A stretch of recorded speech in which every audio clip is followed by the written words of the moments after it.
sino a través de una resolución judicial en un juzgado de familia.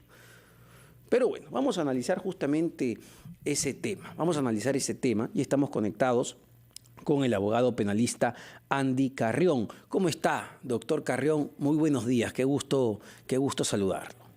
Muy buenos días, Omar, y gracias por la invitación. No, gracias a usted. Partamos de lo general, que siempre es importante, ¿no? Porque a veces escuchamos que las autoridades decretan estado de emergencia en diferentes lugares. No es la primera vez, ¿no? En diferentes zonas, cuando hay conflictividad social, cuando hay preocupación con el tema del narcotráfico, por ejemplo, en el Braen, pero hemos vivido además en un constante estado de emergencia a partir de la pandemia. ¿Qué derechos ciudadanos quedan suspendidos? ¿Qué derechos ciudadanos se restringen cuando el gobierno decreta un estado de emergencia? En este caso en específico, Omar, y de acuerdo al decreto supremo emitido por el Poder Ejecutivo, dentro del marco de este decreto se han visto limitados los derechos de inviolabilidad de domicilio, libertad de tránsito y también el de libertad de reunión.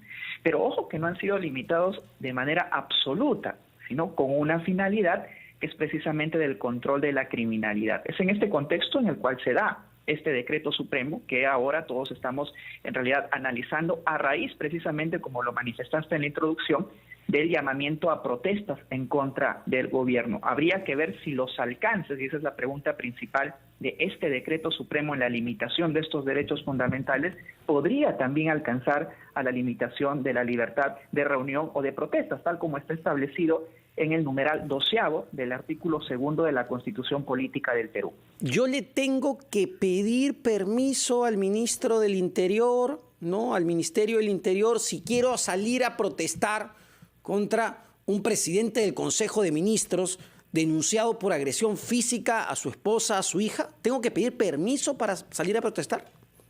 Eso no es así, Omar, porque estamos hablando de la prevalencia de un derecho constitucional recogido en el numeral 12º artículo 2 versus un trámite administrativo para brindar seguridad a la protesta que eventualmente se vaya a dar. Por tanto, si nosotros hacemos una ponderación del resguardo al derecho constitucional de la libertad de protesta versus el procedimiento administrativo de brindar seguridad, pues es evidente que tiene que prevalecer el derecho constitucional a la libertad de protesta aún dentro del estado de emergencia, porque el estado de emergencia se ha dado con una sola finalidad, que es el control de la criminalidad. El estado de emergencia no se ha dado para criminalizar la protesta en sí, porque la protesta no es un delito, es un derecho constitucional que cada uno de nosotros puede ejercer libremente, aún en un estado de emergencia. Es decir, doctor Carrión, si el día de hoy, el día de mañana, no lo sé,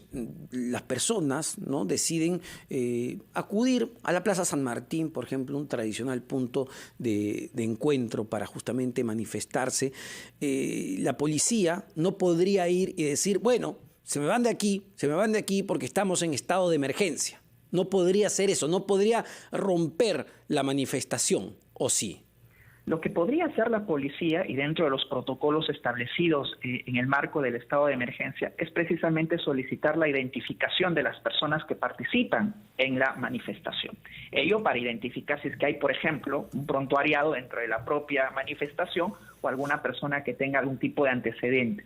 Pero eso no significa de que se autorice a través del marco del estado de emergencia para que la policía de por sí pueda, en este caso, impedir la reunión o la manifestación de las personas en ejercicio propio del derecho constitucional, porque aún dentro del decreto supremo emitido por el Poder Ejecutivo no hay una limitación absoluta del derecho de inviolabilidad de domicilio, de tránsito o en este caso de reunión, porque estos derechos también, o la limitación de estos derechos, tienen que ejercerse con la racionalidad propia en respeto de la propia Constitución.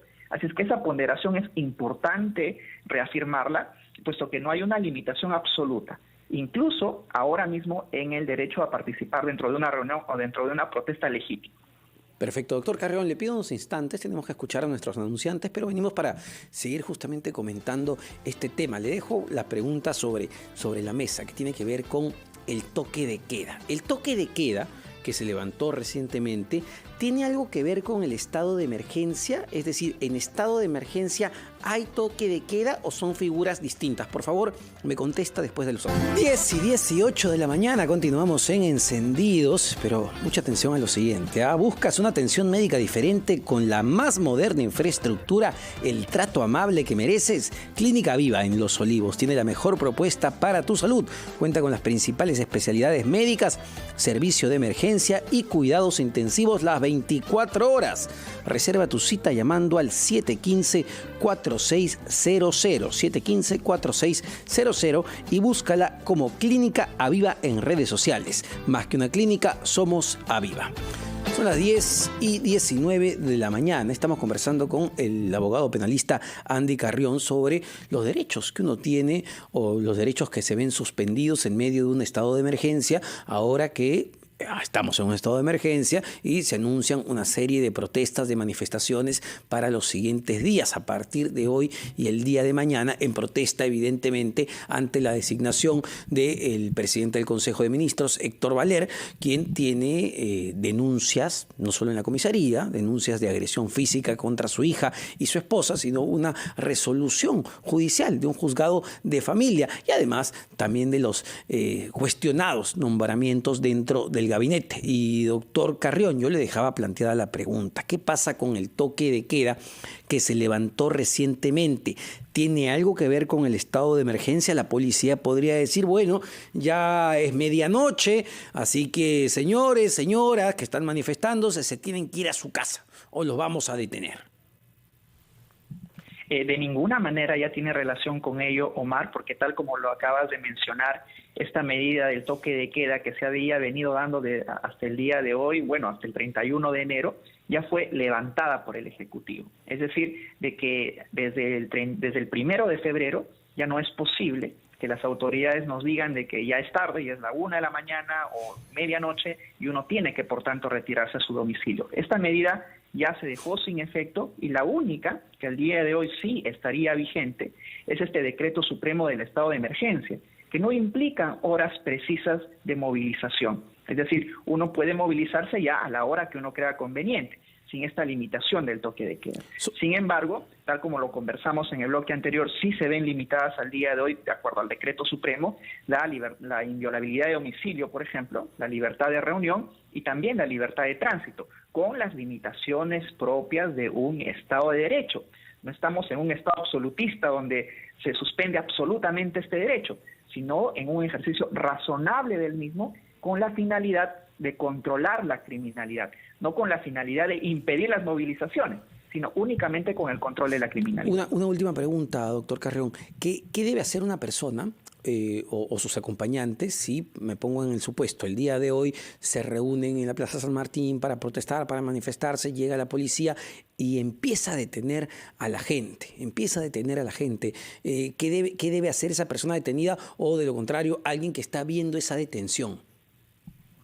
Bueno, la medida jurídica imprescindible que todos deben de tener en cuenta el día de hoy es la interposición de una demanda de habeas corpus, ¿no? Una demanda de habeas corpus por precisamente la restricción arbitraria de la libertad.